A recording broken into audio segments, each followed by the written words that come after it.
tomorrow night. Right. I think anytime you have, a team, and I guess we can say we have it to a degree, but they play a couple different ways. Obviously, when they have both their bigs in versus when Luke Goody plays the 4. So, I think that's what jumps out more than anything. It's just making sure you're prepared, to how they play the game. With 2 different lineups through the course of the game. No matter who starts, at some point they'll have both bigs in, at some point they'll have him in, playing the 4. And that normally ends up being Ballo unless there's foul trouble. But you really don't know because, Malik's coming back from his injury, so he hasn't yet got the minutes that he had before because they're trying to wean him back in. But I think you saw a pretty good sample size of the finish of the game. He had struggled shooting up to that point, but then he played pretty well and made some plays down the stretch there. So I think that's what jumps out, more than anything.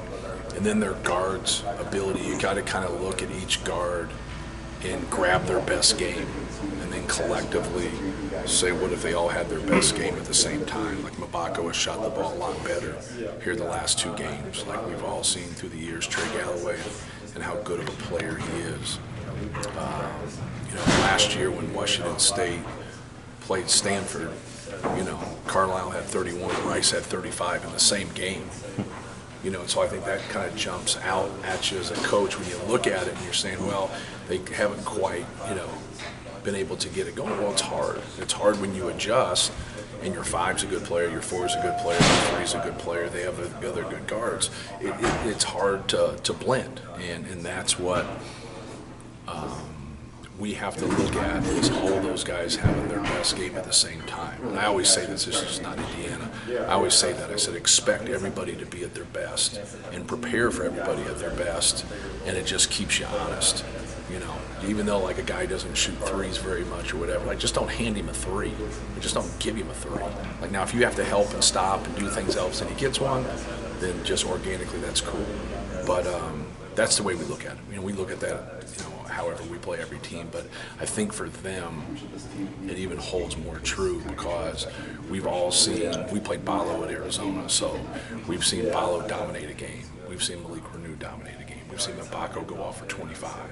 I just mentioned 2 guys, that scored 30 in the same game. So I can go on and on, right? So I think that's first and foremost for us is we have to give them our best crack, but we have to also walk into it thinking that we're going to get theirs also. Obviously, neither Trey or Caleb are typical 7-foot plus.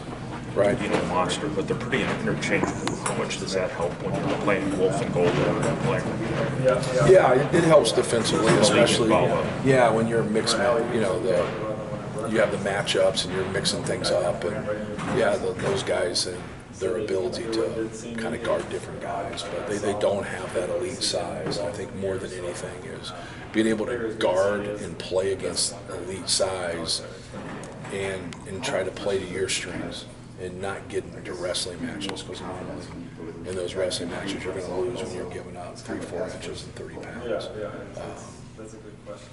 But those guys are tough covers. Ballo was a tough cover for us when we played him in Arizona. We've obviously played him in the league multiple times here at Indiana, and he's a really good player. But they got more players than just those 2 guys. They have a lot of really good players. Just the ball pressure you got from CJ, Jakari, Miles against Michigan. Do you expect that on an every game basis now, or is that a matchup type of No, we need to do a good job guarding the ball. I think when we've done that in the start of the season, we had blowbys. So we'd go get people and we'd pressure them, they just go by us. And now we've done a much better job of being able to guard the ball in the open court, but also contain the ball in the open court. But we also, we have to be able to respect the athleticism and the quickness of Rice. Galloway getting downhill, Carlisle, all their pieces there. You still got to go the next game and be able to do the same thing. Maybe it affects it, maybe it doesn't. But that's ultimately what we want to do. With IU's propensity to play 2 bigs, is there some similarities between the way you attacked Michigan's 2 bigs with how you want to? Yeah, well, offensively it's different, right? Because Danny Wolf handles the basketball. That was so unique, right? You don't see that a lot. But just trying to keep both of those guys off the glass more than anything. Like you work hard to stay out of rotations, and like you get into rotations and then you have to box out Renault or Balo, like they're normally going to get it. They've proven that. So you got to be able to stay out of those rotations so you keep that rebound responsibility. You go now, and you got to help as a big. You got to guard cracking, and like it just doesn't work. It's like the mouse and the elephant, right? And that piece right there for us has got to be important. And it kind of led to Brian's question: is if you can't contain the dribble, now you got to help. And now if shot goes up while you're in help, now you got littles on bigs, and it's you normally end up fouling. You give up an offensive rebounds and fouling. So I think that's going to be important for us. And we got to play in transition. Our numbers from transition has been good, but if we can cause turnovers or we can get defensive rebounds, you can get in transition. Well, if you can't cause turnovers and you can't get a rebound, it's going to eliminate your transition opportunities. You had high expectations for Trey coming into the season, talking about him, an all-conference kind of breakthrough. How would you assess what he's done now we're halfway through Big Ten play? Yeah, exactly what we thought. Yeah, he's a good player. He can score. Braden and him really work together. Like we do a lot of the pocket passes and the short rolls that we didn't do with Zachary, and for obvious reasons. And like that's really opened up things for us and his ability to make plays and to pass. Like he's done a good job passing the ball too. But he's worked hard, man. He's put in a lot of time, and in the time he has down from his responsibilities with us, he's working, and you can see that, and that's why I'm just, not really sure about him. I'm sure about his work. If that makes any sense, right? You're kind of like, guys always want the confidence from you, and my confidence comes from me watching you work, and then or lack thereof, right? You get some guys who are like, hey man, like your effort's great, but your results have to be great. Like if the game is effort and results. Well, Trey's always given that effort. He just got hindered because of Zach. From a spacing standpoint, we didn't play him sometimes, and he waited and he kept working, and here we are. So after the 5 straight 3-day turnarounds, you had a couple days to practice in a non-opponent specific manner. Probably, was there anything you wanted to really emphasize in terms of get back to basics perspective? Not really. Not really. All the same things we work on. More passing and catching, more being fundamentally sound, working on our angles, our screens, like making sure we're setting good screens, make sure we're being legal, and then being active defensively. Like understanding when we want to get into doubles, when we don't, when we got to get into a double and get out of it quick. Got to be able to disrupt passers. Like no, just really just harping on all the things that we normally harp on. Do you see this game as like a season and a program measuring stick in a lot of ways? Because that seems to be the perception from a lot of fans. Not really. Just it's game 11. It's like the first game of the second part of the conference season. So we're 8-2, and now just trying to get a win to to get going, just to try to get it. So like I always harp on them about putting yourself in position to win a Big Ten championship. We're not in a position to do that. And so keep helping your cause, keep putting yourself in there, and you're just hoping with like 2-3 games to go that, you got a chance to do it. But, you got to take care of home court. We've let one slip away from us, and we got to play better. And I thought other night against Michigan we played better. How has Cam kind of evolved this year where he's got to be more than just a 3-and-D guy, and he saw, his role kind of be all over the place at different times of the season? Yeah. Well, I think Daniel's injury, kind of moved some things. He was one of the guys that got moved in that equation. So, just trying to get the best group out there, and it took us the most time to get there, this team, more than anything. You just kind of know with the other teams it kind of worked, and you work through your best players and your best guys, and where does that get us? And just think if he's in our backcourt right now, like what that means to other people, right? Or what that means to him. And so you saw a lot of spot minutes from pretty solid players earlier in the year because everybody was trying. We were trying to give everybody that opportunity and see how they were and how they played when the popcorn was turning, because guys weren't separating themselves in practice. Doesn't mean they were bad, but it definitely means they weren't great. And so you just were like, hey, it normally just takes care of itself. You're like, well, who are you going to play? I'm like, play the guys who play the best. You play they're going to practice every day for 3 hours. You're going to watch them. You're going to be with them in June, July, August, September.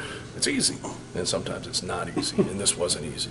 So, like, getting him to say, like, what's best for our team is, like, sticking him at the 4. And then it offsets us, right? Because now, like, can he guard those really big guys? That's a hard thing. Like when you're that body type to guard someone like a Malik Renew, that's really hard. It's really difficult. But then you have an advantage on the other end.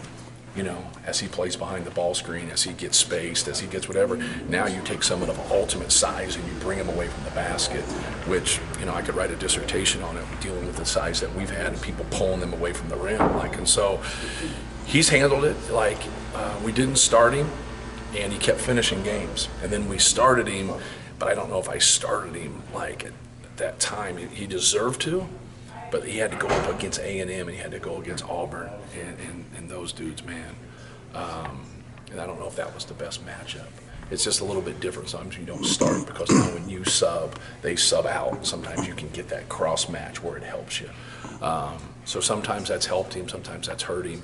But more than anything, he's done a good job. He's been solid. Just trying to get him defensively to use his athleticism and his quickness. When they do have it on the perimeter, he should be on him. We've had him jam before and pick up the ball last year. And so here he is guarding Malik Renew, but yet he used to pick up the point guard. And so it's a little bit, you got to be able to flip it. And sometimes you can, sometimes you can't, because when it gets flipped on you, that's when you got a sub right there. But if it flips in your direction and they can't handle you out there, that's when you can get one of them kind of game-changing sequences where you can get 2 or 3 threes in a short amount of time, and that can really help you, give you that motivation. You guys finally had a couple of days off. Is there any secret instructions to give to your guys, or is it just get away? No, we took off Saturday and Sunday, then we practiced Monday, and then we didn't practice we didn't practice Tuesday, then we practiced Wednesday, and we'll practice today. Got home, just got my days messed up there. No, not really. I don't practice 3 days in a row before a game, no matter how it shakes out. I just think we start practicing in June, right? When you look at it in February, it's around the corner. February is Saturday. So at the point, if you ain't got it figured out now, you don't know what you're doing. You don't know what you're doing. You know what I mean? If we get in the game and we call something and somebody doesn't know what they're doing, it's shit. I shouldn't be coaching. Just kind of refining some things and being on the same page. But I think the Saturday and Sunday getting away, I think that really helps more than anything. And then understanding, you don't want to under-prepare, but you also don't want to overtrain. Does that make sense? Yeah. Listen, we're going to story about the rivalry and just what it means to folks who grew up in the state. Obviously, you're probably at the top of the list of people involved now. You and Willie. Right. What's it mean to you now that you've been in it for most of your life? I think it's satisfaction. You want to win, you want to beat your rival. You don't want them to have the upper hand on you. For us, we want to win the Big Ten. That comes before the NCAAs. People always put their focus on the NCAAs, and we schedule that way. We prepare that way. But when you're playing and you're in the trenches, man, it's hard. It's hard to play 20 games and be the best. It really is. And so but we don't look at it as just another game. When people say that, so you look at it like another game. No, not at all. It's a rivalry game, man. It's cool. Anybody that's been in a conference growing up and had a rival, or whatever, it doesn't matter. Cubs, Cardinals, Duke, North Carolina, things of that nature. It makes it enjoyable. It's probably more for the fans, right? Probably more for the fans. But I am a Purdue fan, so it's I just happen to coach the team. The way you